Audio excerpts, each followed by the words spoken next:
Back with a review of every single death in the Dragon Ball movies of a movie villain.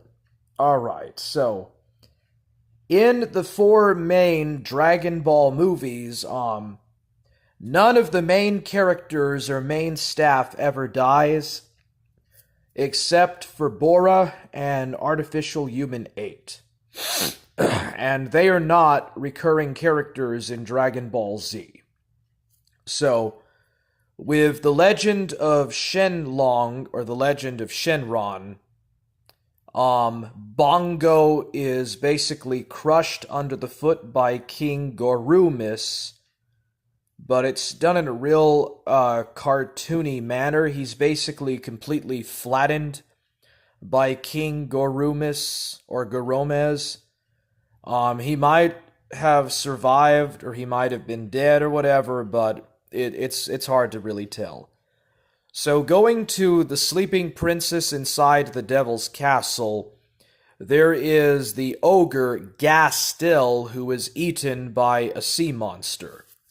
And then some of the ogre soldiers are defeated and killed by Goku, Krillin, or Yamcha. And then or by Oolong and Puar, who have shape-shifting abilities, but not really so much martial arts skills. Now, Igor, I think, is killed by Yamcha, or he might have survived the movie. It doesn't appear that he really died in Sleeping Princess Inside the Devil's Castle. Count Lucifer is killed by the Kamehameha wave. So, at the end, near the end of the climax of the movie, Count Lucifer is going to use a giant laser gun to blow up the sun. He's about to fire it, but right at the point that he fires it, Goku fires a Kamehameha, and it causes the laser beam to reverse and fire back at him, and basically Count Lucifer is incinerated in the blast. So he does die. In the Great Mystical Adventure, General Blue is killed by General Tao when he pushes his tongue against the side of his head and kills him instantly. He basically dies of a humorism or blood humorism or whatever, I don't know. But he's killed by General Tao. Bora is killed when General Tao throws him against a statue or something. Bora is impaled and he dies, much in the same way of how he dies in the Red Ribbon Army arc. And with the case of Major Metallatron, he's basically ripped open by Yamcha or Roshi, and he's just basically overpowered and self-electrocutes to death. But he's a robot, so technically robots don't really die because they're not really alive, so yeah. Alright, in the case of General Tao, Goku kicks or throws a missile back at him that he fires.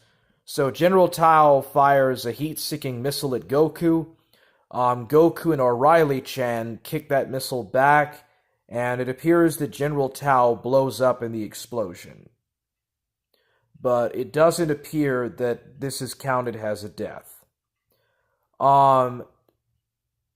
Staff Major Sergeant Shin, or Major Sergeant Shin, Grand Vizier Shin tries to kill the Emperor of Maifan, Chao Su, and Ten Shenhan uses the Kiko Ho and blasts him away. It's a lot like how the mutant Roshi used the Kamehameha on Tosufuru Sin at the 22nd Tenkaichi Budokai, but he didn't die, he just kind of KO'd. And yeah, it could be a death, it probably very likely was not a death. In these early Dragon Ball movies, a lot of characters don't necessarily die, and so, count as you will. Also, I forgot to mention that General Blue was killed by mercenary Tao Pai Pai at Red's headquarters in the Red Ribbon Army arc. I forgot about that.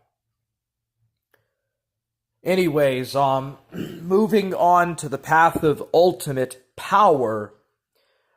This movie was made 10 years after the original series ended in 1989.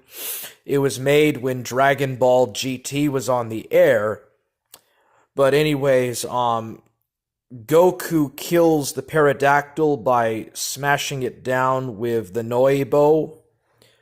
He smashes it in the head and kills it when it tries to eat Bulma. Later on in the series, we have Major Metallatron, and Goku basically one-shots and kills Major Metallatron instantly. General Blue is either killed by Goku when Goku fires a super powerful Kamehameha against the entire naval fleet of the Red Ribbon Army, or the Red Ribbon Navy, I should say. And General Blue is either blown away by that, or he is shot by General Red for mutiny, or for alleged mutiny. And then General Red is killed when Adjutant Black uses a gun to basically put a bullet in his head. It's just like in the Red Ribbon Army arc. It's the same thing in the Path to Ultimate Power. Goku also kills a pretty good proportion of Red Ribbon Army soldiers. It's basically about the same thing. Goku's on the Nimbus Cloud. He's using the Noibo, the power pole, and he's using a powerful Kamehameha wave, and he just basically incinerates the Red Ribbon soldiers and all of their military equipment with the Kamehameha and all of that. And then Artificial Human 8, Hotchan, is killed by Adjutant Black, or by Commander Black. He tries to put up a pretty good fight against the giant mech suit, and he's just overpowered. I think a missile is fired into him. He takes damage and he just dies. He's brought back to life by Goku's wish to the dragon at the end of the movie. And then in the case of General Black, or Adjutant Black, Goku fires a real powered-up Kamehameha after he goes through a Zenkai boost, and General Black is pretty much killed in that manner. Now, I'm not for sure about the Dead Zone. You know what? I don't think I'm going to cover the Dead Zone in this, but technically the Dead Zone takes place in Dragon Ball because it's before Raditz arrives, but I think I'll go ahead and save that for a later one. Alright, well, that's it for Dragon Ball. The original series ran from 1986 to 1989, and it was replaced by Dragon Ball Z, which went on the air with the first episode 1 week after the 153rd episode of Dragon Ball. It began when Raditz arrived in his space or attack ball on the Earth. Alright, so you know what? I'll go ahead and do the Dead Zone. What the hell? So anyways, Goku kills this fish or whatever that's in a lake or a pond at the beginning of Dragon Ball Z, the movie, Dragon Ball Buru, the movie, or Return My Gohan. Goku kills a giant fish.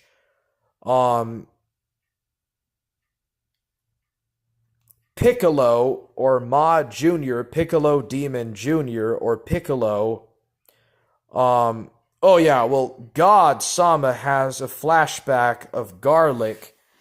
So anyways, God and Garlic were trying to become the guardians of the Earth, but the Earth's former guardian chose Kami, and then Garlic led a giant rebellion, and then all of those soldiers were killed, and then Garlic was sealed in the Dead Zone, and he was killed in the Eternal Darkness because he was not immortal. Anyways, Piccolo kills Basho. Piccolo and Basho, they get into a big fight, and then Piccolo mercilessly kills Basho by basically impaling him through the torso and then firing a ki blast that kills him. Goku uses a super Kamehameha like he did at the 23rd Tenkaichi Budokai, and he basically Goku just uses the power pole and he overpowers Ginger and Nikki, kicks them into the tower, and then right when they're not noticing, he fires a super Kamehameha that basically blasts Ginger and Nikki into oblivion.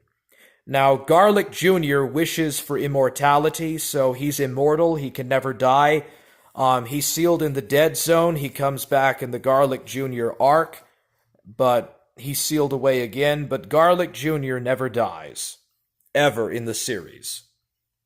The only way to kill an immortal being is by a god of destruction using the Hakaishin technique or whatever, or if, for example, Omega Shenron, the Shadow Dragon, wipes out all of existence with minus energy.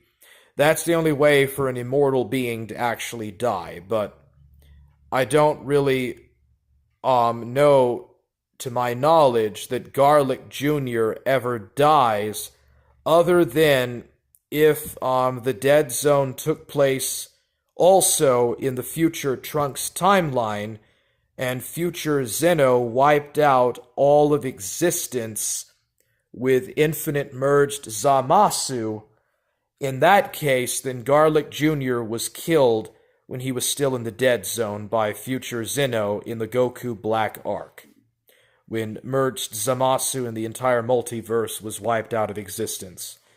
So that's it. Alright, so Eric Duchamp, this is not the hentai I was promised. Well, you know, there's some pretty hentai-like scenes in one of the Dragon Ball Z filler episodes where Goku's on the Serpentine Road and he's kidnapped by Princess Serpent or Princess Snake. And there's some pretty weird hentai moments in that episode. But anyways, that's it for now. I'm going to go to the Bardock special next.